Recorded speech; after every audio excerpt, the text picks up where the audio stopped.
Hello, everybody, and welcome to a bit of an abbreviated version of Charts with Dan. I am still here in Park City. I'll be here for another week. I'm covering the Sundance Film Festival. I had a great time today. Met up with my friend Scott Movie Mance, one of the great all-time movie fighters. I've seen one movie today. I've got another one tonight, and I have an ambitious 5-movie schedule tomorrow. So I'm fitting this in where I can, but I've got to bring you the latest in box office news. So let's go to this weekend, which was the lowest weekend of the year, and no small part due to a major winter storm that seemed to hit every part of the country except for here. There is no snow on the ground, and there's a foot of snow on the ground in Arkansas. That's just how it goes. So let's look at the weekend top 10, and the number one movie was Mercy, which dethroned Avatar: Fire and Ash, although not very impressively. It made $10.8 million. We are in the January doldrums officially. Avatar: Fire and Ash dropped 55.8% for a second place finish at $6.4 million. Zootopia 2 dropped 42.2% to bring in $5.3 million. It's now over $400 million domestically. The Housemaid had its biggest drop so far, 53.9% for a $3.9 million weekend, but it's over $115 million.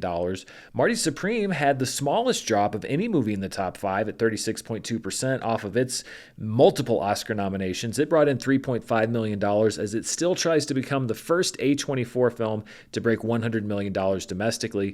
28 years later, The Bone Temple. I liked this movie a lot, and it dropped 72.6% in its second weekend to drop out of the top 5 for $3.4 million. Again, I think the divisiveness of 28 years later is being paid for by this movie. Hopefully it will find its audience at some point.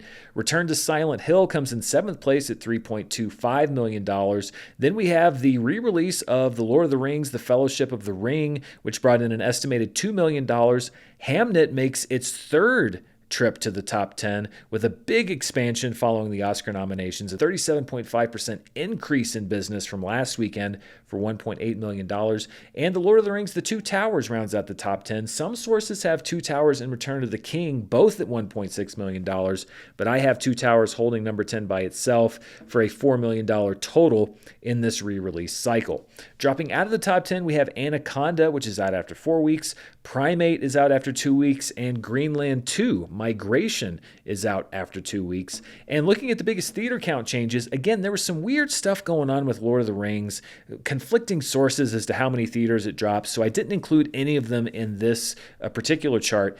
Hamnet had the biggest theater change. It had a 1,278 theater expansion, its first foray into wide release. It's in nearly 2,000 theaters now, so a bit of a strategic expansion following the Oscar nominations. It's This Thing On, which was at one point an awards hopeful, had a huge drop. It lost 1,195 theaters. It's now in 300. The re-release of Madagascar drops 947 theaters. One Battle After Another added 855 theaters, although it didn't do a whole lot to boost the box office this past weekend. And Greenland 2 Migration dropped 829 theaters. It's now in 1,889. This is the 2026 versus 2025 box office. This year is in green, last year is in red, and you can see that for the first time this year, we dipped below the box office from a year ago. Again, not a shocker considering the fact that we had a big winter storm. It was down about 13% from the same weekend a year ago. And on next week's show, I'll look at how the month of January overall compared to 2025 as we're hoping for a big box office rebound here in 2026. This is something I've been tracking for the last several weeks. This is the race for what will be the number one movie released in 2025 domestically between a Minecraft movie, Avatar: Fire and Ash, and Zootopia 2. Avatar: Fire and Ash is in orange, and you can see that it's really leveled off. It's not really a threat to surpass the domestic gross of a Minecraft movie, but Zootopia 2, which is in red, continues to close the gap and try to overtake a Minecraft movie to be the number one movie of 2025 domestically. And again, I will track this as long as it takes to see if it falls just short or if it becomes, perhaps in the month of February or March, the highest grossing film of 2025. Well, this past week, the nominees for this year's Academy Awards were announced. I had a video breaking that down earlier last week on the channel. But let's take a look at the box office results, or the box office totals for the 10 movies that are nominated for Best Picture. Of course, Sinners is the highest grossing Best Picture nominee, followed by F1 the movie at $189.6 million. These are domestic numbers. Those are the only two, as of now, $100+ million Best Picture nominees, although Marty Supreme is looking to join that club. Then we have One Battle After Another, and then a huge drop until we get to Begonia. Hamnet is about to pass Begonia to enter the top 5. Then we have another drop to Sentimental Value at $4.5 million, and The Secret Agent at $2.8 million. So once again, a slate of Best Picture nominees that are not huge box office presences outside of Sinners and F1 the movie. Frankenstein and Train Dreams are two Netflix releases, so they do not have official box office grosses. And that brings us to our Charts with Dan trivia question for this week. And the question this week is, what was the last Best Picture Oscar winner that was also the highest grossing Best Picture nominee domestically? So for example, if Sinners were to win Best Picture this year, it would also be the highest grossing domestic film of the 10 nominees. When was the last time that happened? I'll give you a chance to think, and here comes the answer. It was back in 2009 when Slumdog Millionaire won Best Picture. It was the highest grossing of the, at that time, 5 Best Picture nominees. Of course, The Dark Knight was left out of that slate of nominees, and that's one of the reasons why the Oscars expanded the number of Best Picture nominees starting the year after. So Slumdog Millionaire, the last Best Picture winner to also have the box office crown among the year's nominees. And this also brings us to our Charts with Dan member poll question for this week. What do you think was the biggest Academy Awards snub? And when I say snub, I mean a performance, a movie that you think should rightfully have been nominated. You can put your favorite in the comments of the member poll. If your answer is already there, upvote that instead of leaving it twice. It helps me calculate the results. And let's get to last week's member poll question. I asked you, what Best Picture exclusion would make you the angriest? And the winner by far was Sinners, which actually set a new record for Oscar nominations. It was nominated for Best Picture. So the leading vote getter did not make a whole lot of people angry, but look at number 2, No Other Choice with 27 votes. It was excluded not only from the Best Picture race, but from every other Oscar race. It received no nominations, so a lot of people, including myself, angry about No Other Choice being excluded. One Battle After Another came in third place with 13 votes. It was nominated for Best Picture. Wake Up Dead Man came in fourth with 11 votes. It was excluded from not only the Best Picture race, but again, all other Oscar races. And Sentimental Value came in fifth with 10 votes. It is a Best Picture nominee. Let's turn our attention now from the domestic box office to the international box office. This is all markets outside of the US and Canada. And Avatar: Fire and Ash remained the number 1 movie internationally with $28.1 million. That's a 36.9% drop from last weekend. The Housemaid continued its good international run in addition to its strong domestic run with $21.3 million. Then we have Zootopia 2 bringing in another $20 million internationally. In fourth place, a film from India called Border 2 at $16.6 million, and then Return to Silent Hill, bringing in $16 million internationally. When you take those numbers and you combine them with our domestic numbers, we get the top 5 films worldwide. And at number 1 was Avatar: Fire and Ash with another $35.1 million. It is trying to crack that $1.4 billion mark. Zootopia 2 is in second place with $25.7 million, but right behind is The Housemaid. It's nearing $300 million worldwide, one of the sleeper hits of 2025. Mercy comes in fourth place at $22.8 million, and Return to Silent Hill rounds out the top 5 at $19.2 million. Let's get to what I call some of our specialty charts, and we'll start with the top per theater averages from this past weekend. At number 1 was Arco, which is a nominee for Best Animated Feature. This was distributed by Neon. They put it back into a few theaters following the Oscar nominations. It brought in about $11,000 per theater in 4 theaters. Then we have a nominee for Best Documentary, Mr. Nobody Against Putin, in just 1 theater, brought in a little over $4,000. A Private Life in 19 theaters brings in about $4,000 per theater. In fourth place is a 4K restoration of the Visconti film Conversation Piece. It brought in $3,568 in one theater. And then we have Mercy, the number one movie domestically, bringing in just over $3,000 in each of its 3,468 theaters. These were the top films in limited release, which I define as 1,000 theaters or fewer. At number one was Klika, which opened in 522 theaters and brought in about $1.2 million. Then we have No Other Choice. It actually had a big drop overall from last weekend. Its lack of Oscar nominations really seems to have slowed its box office momentum. It was in 682 theaters, brought in a bit over $650,000. The Testament of Anne Lee is another movie that was shut out at the Academy Awards. It expanded to 500 theaters and brought in just over $500,000. The Secret Agent was nominated for multiple awards, but it did not see a huge uptick in box office. It brought in just over $200,000. And Sentimental Value did see a big increase from last weekend. It's in 107 theaters, and it also brought in just over $200,000. Let's take a look at some of our 2026 annual lists, and we'll start with the domestic box office for films released in 2026. At number one is Primate with $23.4 million, followed by 28 years later, The Bone Temple and Greenland 2 Migration. Mercy debuts on the list at number four with $10.8 million, which bumps Fellowship of the Ring down to number five. We Bury the Dead is down to number six. Return to Silent Hill enters the chart at number seven. The Lord of the Rings The Two Towers re-release is at number 8, followed by The Lord of the Rings Return of the King at number 9, and The Raja Saab drops 3 spots to number 10. I Was a Stranger and Dead Man's Wire are both off of the 2026 domestic box office chart.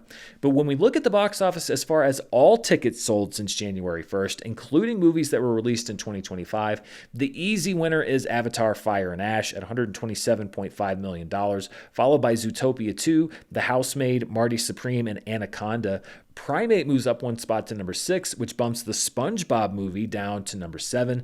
David is at number 8, followed very closely by 28 years later, The Bone Temple. Song Sung Blue drops down one spot to number 10, and Greenland 2 Migration is off of the 2026 domestic top 10. So that's what I've got for you as far as box office numbers. Let's turn our attention now to the world of streaming, and we'll start with the latest numbers from Netflix. New numbers will be out later today. And the big debut so far for Netflix this year was The Rip, starring Matt Damon and Ben Affleck. It brought in about 41.58 million views over its first few days of release, so not a bad debut there. The Netflix series His and Hers comes in second place at 29.48 million views. Then we have People We Meet on Vacation, a Netflix original movie, at number 3 with 23.3 million views. The Agatha Christie series Seven Dials enters the chart at number 4 at 9.85 million views. Then we have One Last Adventure, which was the behind-the-scenes documentary about the making of Stranger Things Season 5. It brought in 8.73 million views. It did not, however, bring a new 9th episode or final episode to this 5th season. K-Pop Demon Hunters sticking around the top 10 in 2026, just as it did in 2025 at 7.26 million views. Then we have Runaway at number 7, Tascari Season 1 debuting at number 8 with 5.44 million views, Stranger Things Season 5 at number 9 with just over 5 million views, and the Netflix true crime documentary Suitcase Killer at number 10 with 4.14 million views. Let's take a look now at the latest numbers from Nielsen. Now, these are delayed by about a month, and they're domestic only. They're not global numbers like we just saw with Netflix. And we'll start with the top movies for December 22nd through the 28th. So this is the week of Christmas. And no surprise here, Home Alone was the most watched movie on streaming domestically with 17.4 million hours watched, followed by How the Grinch Stole Christmas on Peacock with 16 million hours watched. Wake Up Dead Man stays in the top 5 at 14.8 million hours watched. Then we have Home Alone 2 and Christmas Vacation rounding out the top 5. Elf is at number 6. A Christmas Story is at number 7. Netflix's The Great Flood is at number 8. Then we have Die Hard. I think this is confirmation that it is indeed a Christmas movie at number 9 at 10.16 million hours watched. And one of the best movies ever made, It's a Wonderful Life, which is streaming on Peacock, rounds out the top 10 at 9.35 million hours watched. These were the most watched streaming shows for December 22nd through the 28th. At number 1 with with a huge number once again was Stranger Things at 114.7 million hours watched. This was the drop of that second batch of episodes of season 5. Landman coming in a distant second at 27.3 million hours watched. The Closer, the Keira Sedgwick show, coming in at number 3. I think it hit a new streaming platform, probably Netflix, at 16.2 million hours watched, followed by Homeland and the new season of Fallout, bringing in 15.3 million hours watched. Emily in Paris is at number 6, Bluey's at number 7, and then the old standbys on this chart, NCIS at number 8, Bob's Burgers at number 9, and SpongeBob SquarePants at number 10. And when we look at the top performances by shows on the Nielsen ratings this year, this new batch of episodes for Stranger Things had the second best weekly performance of the year behind Stranger Things, which was number 1 with 141 million hours watched back around Thanksgiving when that first batch of episodes debuted. Stranger Things also has the fourth best weekly performance for a streaming show. So this remained an incredibly popular show domestically, and we'll see if it takes another slot when we get the results for the final week of the year going into the first week of 2026. Squid Game is at number 3 and Wednesday is at number 5. So Netflix really dominating this chart as far as streaming series with the best weekly performances in 2025. These were the best streaming shows for the week of the 22nd through the 28th as far as watch time per available episode. So you take the total number of hours watched divided by the number of episodes you can watch, and that's how you get this number. Despite having 41 episodes, Stranger Things is still number 1 on this chart at 2.8 million hours of watch time per episode. Landman comes in second at 1.61 million hours per episode, followed by Fallout at just over 1.5 million. At number 4 is the Taylor Swift docuseries about her Eras tour, The End of an Era, on Disney Plus, with just over 1 million hours watched per episode. Then we have Pluribus, The Vince Gilligan Show, on Apple TV at 894,000 hours watched per episode, followed by The Beast in Me, Percy Jackson and the Olympians, Emily in Paris, Mayor of Kingstown, and Homeland, rounding out the top 10. So those are all the numbers I have for you this week. I know it's a bit shorter than usual, but I am really squeezing this in. I wanted to do the episode as normal, but there's a lot going on here at Sundance and a lot more to update all of you on over the next week. But before I go, I wanted to take a quick look at some of the things you might be interested in watching both at home and on streaming this upcoming week. First of all, today on Tuesday, the newest MCU show on Disney Plus, Wonder Man, debuts. All 8 episodes will be available today, so you can watch all of that. It's crazy how kind of low profile these MCU shows on Disney Plus are now. Also, some recent releases hitting digital and premium video on demand today. You can watch David if you're so inclined. You can also watch Primate and Greenland 2 Migration on digital starting today. Tomorrow on Amazon Prime Video, you can catch the debut of the original movie The Wrecking Crew, starring Jason Momoa and Dave Bautista as reunited brothers. This one is from Blue Beetle director Angel Manuel Soto. On Thursday, Bridgerton Season 4 Part 1 debuts on Netflix. I believe it's 4 episodes, and of course, the next batch of episodes drops in the next billing cycle on February. And then on Friday, there's a lot of stuff to watch in theaters. I think the most high-profile release is Send Help, which is the latest from director Sam Raimi. Dylan O'Brien and Rachel McAdams crash on an island, and their power dynamic completely shifts. I really want to see this movie. I don't know if I'm going to get a chance to see it while I'm here in Park City. Also, a big buzzy release this upcoming weekend is Iron Lung. This is from another YouTuber making a movie, Markiplier, and word of mouth really has driven this movie to a nationwide release. If I don't see this movie while I'm here in Park City, I will see it when I get back home next week, and I'll get you a review, even if it's a late review, because I want to support another YouTuber making a movie in theaters around the country. Also, in limited release is the movie that was the hottest ticket here at Sundance, which is The Moment, the Charlie XCX documentary/mockumentary, which is being distributed by A24. I am going to see The Moment later this week, and I may bring you a review of that one. And streaming on HBO Max this Friday is If I Had Legs, I'd Kick You, which was able to secure a Best Actress nomination for Rose Byrne. It is a very interesting movie. I'll be curious to see what people think about that as it becomes widely available on streaming. And that's what I've got for you this week on Charts with Dan. As I mentioned, I will be here for the remainder of the week, bringing you the latest from the Sundance Film Festival, including the best movies I've seen, the buzziest movies of the festival. It looks like two of my favorites, my two favorites so far, Leviticus, which is a movie that I hoped would get bought by A24, or Neon. Reportedly, Neon is in negotiations to buy that film. That would be very good. I would be very happy about that. And then The Invite, which was my other favorite movie of the festival. I predicted it would be a big seller, and there are reportedly many people vying to buy The Invite. That's going to be probably the biggest sale of the festival, or one of them. And I'm going to have my eyes peeled for other movies that might be big sells, as well as just my favorite movies here. So look for 2 or 3 more updates here from Park City. And then when I get back to the studio, I'll have a complete recap of everything that I saw here at Sundance. Of course, I'll have charts next week. I'll have reviews, belated reviews of some of the movies that came out this week. But I'm having a great time here in Utah, and I can't wait to bring you more from the Sundance Film Festival. Thank you so much for watching this episode of Charts with Dan. If you like what you see, please hit that subscribe button, hit the bell so you know when I'm uploading more videos, tell your friends about the channel, but most of all, thank you for watching this video. Until next time, stay safe, and I'll see you then. Bye.